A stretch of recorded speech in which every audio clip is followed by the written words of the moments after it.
नमस्कार, मैं प्राची प्रवीण आप सभी का हार्दिक अभिनंदन करती हूँ और श्रावण मास की आपको बहुत अधिक शुभकामनाएं देती हूँ कि सावन का ये महीना आपके लिए बहुत अधिक मंगलकारी हो और भगवान शिव की कृपा चहुँ ओर से आपके चारों तरफ जो है सकारात्मक ऊर्जा लेकर आपके जीवन से जुड़े।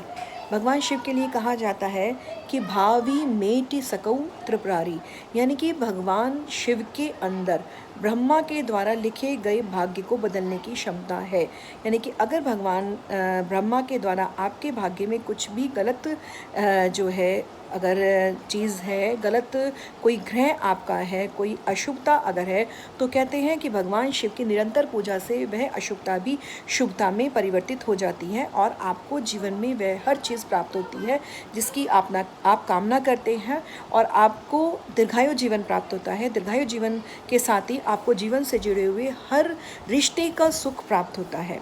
तो चूँकि श्रावण का महीना शुरू हो गया है और चारों तरफ भगवान शिव की जो है अलग ही महक दिखाई देती है, हरियाली के रूप में और हर हर महादेव के गुंजायमान शब्दों के रूप में। तो सबसे पहले तो आप ये जानें कि श्रावण मास में किन कार्यों को नहीं करना चाहिए। श्रावण मास के लिए ये कहा जाता है कि इस मास में मांस मदिरा का सेवन नहीं करना चाहिए। इसके साथ ही प्याज लहसुन का सेवन भी अगर आप नहीं करते हैं तो ये बहुत अधिक लाभकारी आपके लिए होगा। लेकिन प्याज लहसुन का सेवन अगर आप रोज़ाना इसका त्याग नहीं कर सकते तो कम से कम आप सोमवार के दिन आप प्याज लहसुन मांस मदिरा का सेवन ना करें, तो ये आपके लिए बहुत अधिक ज़्यादा एक ज़रूरी नियम है श्रावण मास के लिए और ये बहुत अधिक शुभ परिणामों को देता है। इसके साथ ही चूँकि सावन का महीना जो होता है वो गर्मी के बाद बरसात का आगमन लेके आता है, तो इस माह में जो है हमारे पुराने जो पूर्वज हैं वो उनके हिसाब से दूध का सेवन भी कम करना चाहिए, क्योंकि इस समय जो होती है पाचन क्रिया थोड़ी सी शिथिल हो जाती है, जिसके कारण जो है दूध का सेवन कम से कम करना चाहिए। और इस समय हरी सब्जियों का सेवन भी कम से कम करना चाहिए, क्योंकि बरसाती मौसम में हरी सब्जियों में कीड़े बहुत जल्दी लग जाते हैं। तो इसलिए ये भी कहा जाता है कि इस माह में अगर हम हरी सब्जियों का सेवन कम करते हैं तो हमारे पेट संबंधी गड़बड़ होने का चांसेस कम रहते हैं। इसके साथ ही अगर कोई कीड़ा हानिकारक है तो कई बार वो सब्जी के माध्यम से हम भोज्य रूप में उसे ले लेते हैं, तो उससे भी बचाव हो जाता है। इसके साथ अब बात करते हैं कि श्रावण मास में भगवान शिव से जुड़ी पूजा को किस तरह से आप कर सकते हैं। तो जैसे ही श्रावण का महीना शुरू होता है तो सबसे पहले तो आप अपने मन को पूरी तरह से पवित्र करें। मन में ये संकल्प करें कि मैं पूरे माह भगवान शिव के रंग में जो है डूबा रहूँगा या डूबी रहूँगी। और सबसे पहले आप कोशिश करें कि आप जो है प्रतिदिन पूरे माह सुबह जल्दी उठ के स्नान आदि करके निवृत्त करके सबसे पहले आप अपने घर के मंदिर की पूजा करें। अगर आप रोज़ ऐसा नहीं कर सकते हैं तो कम से कम सोमवार के दिन अवश्य करें। इसके बाद आती है कि श्रावण मास में किस तरह के व्रत तथा पूजा की जाती है। तो श्रावण मास के लिए कहा जाता है कि श्रावण मास में जो है बहुत से लोग श्रावण के जो है 4 या 5 सोमवार जो पड़ते हैं उनका व्रत रखते हैं, और कुछ लोग श्रावण से शुरू करके 16 सोमवार करते हैं और उन्हें विशेष तरीके से उसमें जो है कुछ विशेष होते हैं। कुछ लोग सावन के 16 सोमवार या 4 सोमवार लौंग के जोड़े से करते हैं, कुछ केले से करते हैं, कुछ कसार से करते हैं और कुछ फलाहार से करते हैं और कुछ सामान्य भोजन से भी करते हैं। तो ये आपकी इच्छा पर निर्भर करता है कि आप किस तरह का भोज्य पदार्थ व्रत के रूप में ग्रहण करेंगे।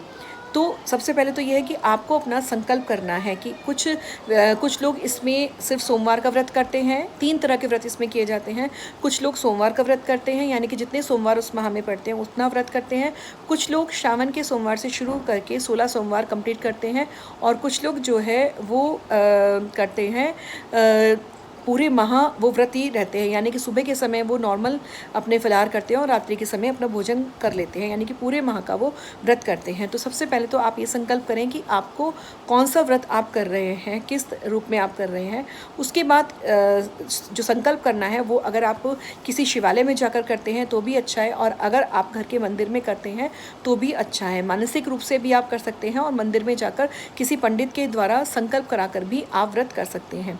इसके बाद बारी आती है कि जब आपने संकल्प कर लिया तो आपको ये करना है कि आपको कितने दिन का व्रत का या किस तरीके से व्रत का आप संकल्प करते हैं। संकल्प के संग आप जो है अपनी मनोकामना भी संकल्प के साथ कहें कि इस मनोयोग की पूर्ति के लिए या इस इच्छा के लिए आप व्रत कर रहे हैं। तो इस तरह से 16 सोमवार के व्रत आप प्रारंभ कर सकते हैं सावन के पहले सोमवार से। इसके बाद आती है कि सावन के जो सोमवार होते हैं उनकी कथा भी अलग अलग तरीके से होती है। जो लोग रोजाना का करते हैं वो अलग तरीके से उनकी कथा होती है। जो लोग सावन के 16 सोमवार करते हैं, 16 सोमवार व्रत कथा अलग होती है। और जो सावन के 5 सोमवार करते हैं उनके सोमवार की 4 या 5 जो माह में आते हैं उनकी व्रत कथा अलग तरीके से होती है। तो जो भी आप करते हैं, बाज़ार में हर तरीके की कहानियों वाली व्रत कथाएँ आसानी से किसी भी बुक शॉप की पर आपको मिल सकती है। तो आप उसके हिसाब से आप उस कथा को जरूर पढ़ें। फिर जो भी प्रसाद आप बनाते हैं उसे भगवान शिव पर चढ़ाकर लोगों में बांटें और शाम के समय खुद ग्रहण करें। अब आती है कि बात की मंदिर में, शिवालय में जाकर भगवान शिव का अभिषेक करना कितना ज़रूरी है। भगवान शिव का अभिषेक करना इसलिए इन दिनों में ज़रूरी हो जाता है। कहते हैं कि सावन मास में जो शिवलिंग जो होता है उस शिवलिंग में से इतनी अधिक ऊर्जा निकलती है कि जब आप उस पर कोई भी द्रव्य चढ़ाते हैं तो वो द्रव्य जो है अदृश्य रूप में, उसमें जो तरंगे होती हैं वो आपके बॉडी में जाती हैं और जो आपको पॉजिटिव वाइब्रेशन देती हैं। आपके जो शरीर से रोग अगर हैं तो उनको निकालने का प्रयास करती है। आपका जो आभामंडल होता है, जो आपका ऑरा होता है, उसको वो क्लियर करती है। इसीलिए सावन मास में पूरे माह भगवान शिव पर जल अभिषेक करने का प्रावधान है। जल के रूप में बहुत सारी चीज़ें चढ़ाई जाती हैं, अलग अलग मनोयोग से, अलग अलग उद्देश्य से, अनेक तरह से भगवान शिव का जो अभिषेक इस माह में करते हैं। क्योंकि शिवलिंग पे जब वो चीज़ चढ़ाई जाती हैं तो वो चीज़ें जो शिवलिंग से स्पर्श करके जब उसकी जो तरंगे जो होती हैं वो चढ़ाने वाले के संपर्क में आती हैं तो वो उसको पूरी तरह से सकारात्मक ऊर्जा देती हैं। क्योंकि इस समय बहुत अधिक शक्तिशाली रूप में शिवलिंग परिवर्तित हो जाते हैं। तो शिवलिंग पर चढ़ाने के लिए विशेषकर तो इस समय आप बेलपत्र, धतूरा, आक के पत्ते, सफ़ेद फूल से भगवान शिव का अभिषेक किया जाता है। दूध की धार से, जल की धार से, गंगा जल की धार से, शहद से, गन्ने के रस से, घी से, इन सभी चीज़ों से आप अभिषेक कर सकते हैं। अलग अलग अभिषेकों का अलग अलग महत्व है। ये मैं आपको एक अलग वीडियो में बनाकर बताऊंगी कि किस चीज़ के अभिषेक से किस तरह की लाभ की प्राप्ति होती है। तो इस तरह से आप शिव का अभिषेक कर सकते हैं। भगवान शिव का अभिषेक करने के लिए ये सभी सामग्री आपको किसी भी मंदिर में आसानी से उपलब्ध हो जाती है। परंतु हो सकता है कि किसी मंदिर में ना हो तो आप अपने घर से भी लेकर जा सकते हैं।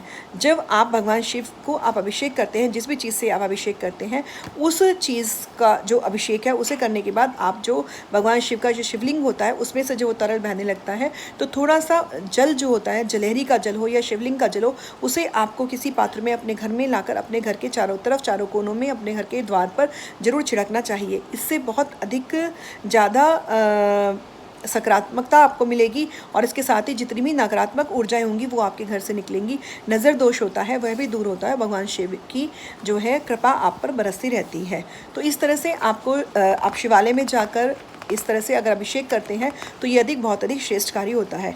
परंतु कई बार परिस्थितियाँ ऐसी होती हैं कि शिवालय में जाना संभव नहीं होता, या तो बहुत दूर होता है या अस्वस्थता के कारण या व्यस्तता के कारण हम शिवालय नहीं जा सकते हैं। तो अगर घर पे आपके पास पारद की शिवलिंग है तो पारद के शिवलिंग पर अगर आप इन चीज़ों से अभिषेक करते हैं तो इससे भी आपको अधिक लाभ की प्राप्ति होती है।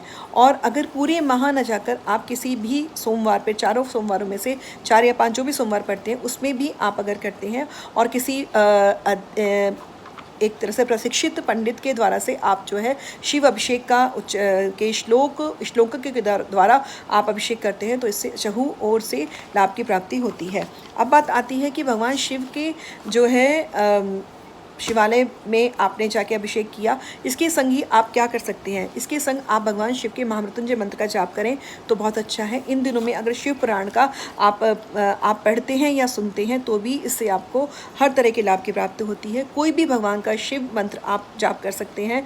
शिव सहस्त्र नाम का जाप अगर सोमवार के सुबह या शाम को आप करते हैं तो इससे भी आपको लाभ की प्राप्ति होती है। इसके साथ ही आप इस माह में अपने मन को जितना अधिक शांत रखते हैं उतना ही आपके जीवन में आपकी इच्छाओं की पूर्ति होती है और आपको स्वास्थ्य लाभ होता है, आपको परिवार का सुख प्राप्त होता है। परिवार में किसी भी तरह का ग्रह कलेश है तो वह दूर होता है। तो जब भगवान और एक चीज़, सावन का महीना एक विशेष रूप से इसलिए भी जाना जाता है कि कई बार जो है रुद्राक्ष रुद्राक्ष जो होता है वो भगवान शिव के का ही कहते हैं, भगवान शिव के आंसुओं से निर्मित होता है।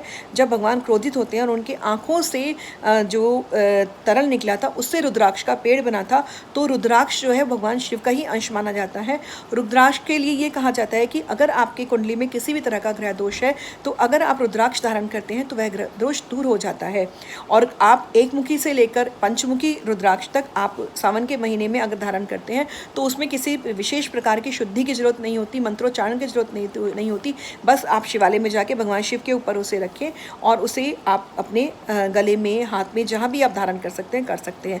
इससे जो है आपको रुद्राक्ष से मिलने वाला हर लाभ प्राप्त होता है। और रुद्राक्ष जो कि भगवान शिव का साकार रूप होता है, तो इससे इस समय इसको किसी भी प्रकार के मुहूर्त को देखने की ज़रूरत नहीं होती, पंडित से शुद्ध कराने की ज़रूरत नहीं होती। सिर्फ भगवान शिव से अगर आप इसे शिवलिंग से टच करा देते हैं तो और उसके बाद आप धारण कर लेते हैं तो आपको पूरे लाभ आपको रुद्राक्ष से मिलते हैं। तो इसी उम्मीद के संग कि अगर आज की जानकारी आपको अच्छी लगी हो तो कृपया इसे आप आगे शेयर करें और मेरे चैनल को सब्सक्राइब करना ना भूलें, ताकि मेरा उत्साहवर्धन हो और मैं आपके संग नई जानकारियों के संग जुड़ती रहूं। जय श्री राम।